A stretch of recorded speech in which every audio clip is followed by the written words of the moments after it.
మనిషి పుట్టుకతః పాపి అని అంటారు కదా మీరు. నేనే కాదు, హిందూ మతాలు కూడా చెబుతుంది. నేను మీ క్రైస్తవమే కాదు, హిందూ మతాలు కూడా నేను మీ గురించి అడుగుతున్నా.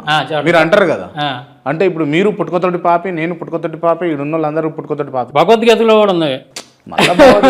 నేను సాంబశివరావు గారు మీ గురించి అడుగుతున్నా. ఖచ్చితంగా చెబుతాను, నేను చెప్పండి. పుట్టుకతోటే పాపి అని ఉంది, జన్మతః పాపి. జన్మత పాపులే అందరూ. Okay, right. ఎందుకు దేవుడు ఎందుకు సృష్టించండి యేసుక్రీస్తు అంటే? ఎవరిని అట్లా జన్మతః దేవుడు అట్లాగేం సృష్టించలా, అందరినీ యథార్థవంతులుగానే సృష్టించాడు.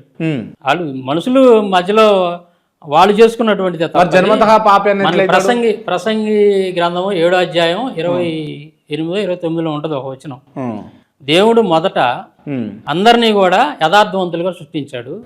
వాళ్ళు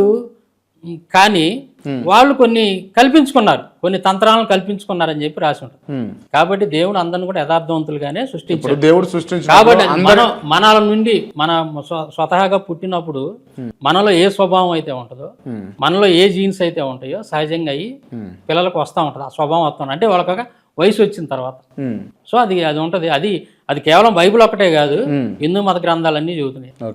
మనుషులే దీంట్లో మనుషులు పాపం అని చెబుతుంది, జన్మ పాపం అని చెబుతుంది. కానీ ఆ గ్రంథాల్లో చూస్తే దేవుళ్ళు కూడా పాపులేనని చెబుతుంది. చాలా భయంకరమైనటువంటి విషయాలు ఉన్నాయి. ఏది శూద్రుల్ని, దళితుల్ని భయంకరంగా చూసినటువంటి విషయాలు ఉన్నాయి. నేను ఒక చిన్న రిఫరెన్స్ అది వినిపిస్తాను మీకు ఈ సందర్భంలో. విష్ణు స్మృతి 16వ అధ్యాయం 14వ శ్లోకంలో ఏముంటుందంటే, చండాలను అంటే దళితుల్ని ఊరి పొలిమేరలో నివసించాలి. పీనుగులు అంటే శవాల మీద ఉన్నటువంటి వస్త్రాలే వీరు ధరించాలి, మంచి వస్త్రాలు ధరించడానికి వీళ్ళే. ఇంత దుర్మార్గంగా, ఇంత భయంకరంగా మీరు పుస్తకాల్లో రాసి ఇవాళ ఏదో ఒక చిన్న దళిత వాళ్ళు మేము గుడి కడుతున్నాము, ఒక చిన్న గుడి కట్టి మీరు అటు పోకూడదు ఇటు పోకూడదు ఎక్కడికే రండి అంటే, మరి ఈ రాసిన వాటి సంగతి ఏంది? ఇప్పటి వరకు కూడా అంబేద్కర్ గారు రాజ్యాంగం రాయక ముందు వరకు కూడా క్రైస్తవ మిషనరీలు భారతదేశానికి వచ్చి చదువు చెప్పి బట్టలు ఇచ్చి వైద్యం చేసి ఇవన్నీ చేయక ముందు మీరు ఎంత దుర్మార్గంగా చూశారు దళితుల్ని. మరి ఇవాళ ఎక్కడ లేని ప్రేమ ఇవాళ మీకు ఎందుకు అది పొంగుకొచ్చింది?